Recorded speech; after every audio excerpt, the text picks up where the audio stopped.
Alright, how we doing, folks? Here, Boo Marks 1205 numbers after the name.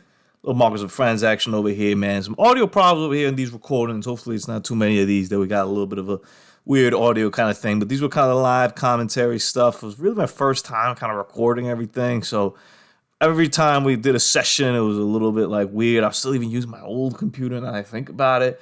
That just barely struggled to capture anything as is. Thankfully, we got a new one. We've upgraded everything a little bit, so going forward, we shouldn't have these kind of issues. But either way, Overcooked 2, man. Some of the DLC right here. As you can see, everyone here with the captain and crew. And it's a vision of labor on this one, man. One of those where you're on one side, one on the other.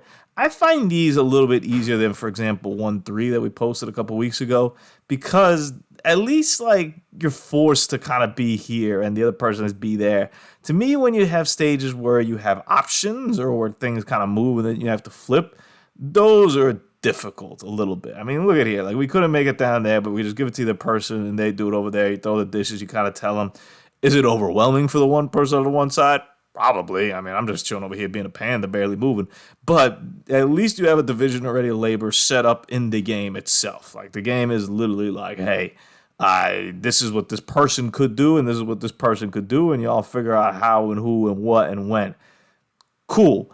Anytime that like you have to kind of do that thing on the fly, or the last stage in 1.3, if you guys go back and watch the video, you have those backpacks where you have to kind of grab stuff, and that person's doing something, and then someone else is trying to get something off their backpack, and they're like, yo, like, hold up, I gotta get something out of the backpack, and then you're like, yeah, but I'm doing this as well, can you just go and get it while I'm moving? And then you're missing, and then you gotta keep going, and blah, blah, blah, blah, blah, blah, blah, blah.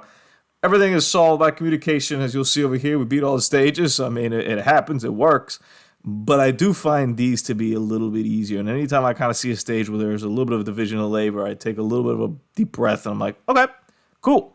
Having said that, obviously there's still a lot of challenges, especially like tossing the ingredients. You'll see right there. That's probably the best way to handle it. Just toss a bunch and then y'all figure it out over there. I find it interesting how the game divides people. Obviously, if this was a 4-player, there'd be 2 on each side and score would be like kind of set up that way. But I do find it relatively addressed in that it's just like, all right, here's 2 on the ingredient side, and here's the other one. So you kind of try to maximize, right? Like, we're trying to do as much as we can to limit the other person as much as they need to do. It's simple. What base Overcooked 101, base cooking 101, you know what I'm saying? If you ever been in the kitchen with me, I mean, it's pretty much what it looks like, Some people hang and some people can't hang. Throwing, obviously, is a huge mechanic added into this game, and it kind of forces you sometimes to even do it. But it's dangerous. Sometimes you'll throw a blueberry where it shouldn't be, and sometimes you'll throw chocolate where it shouldn't be, and thankfully we don't have that situation happen in this game, but, your game could literally be ruined on one throw. And I think another thing that makes Overcooked kind of overcooked is, at the end of the day, the mechanics are limiting, and I think it's a little bit egregious to compare them to a game like Gang Beast, that, like, the mechanics are really silly.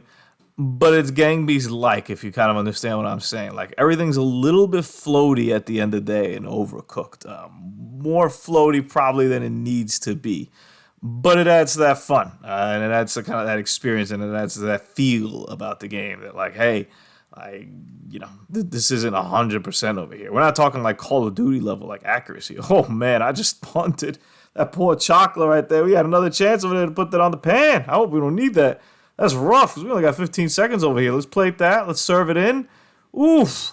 We might need that chocolate down there. Can we get that chocolate in there? Can we please get that chocolate in there? Because I just decided to throw another chocolate there. I'm just sad and depression apart. I don't even want to be part of the game.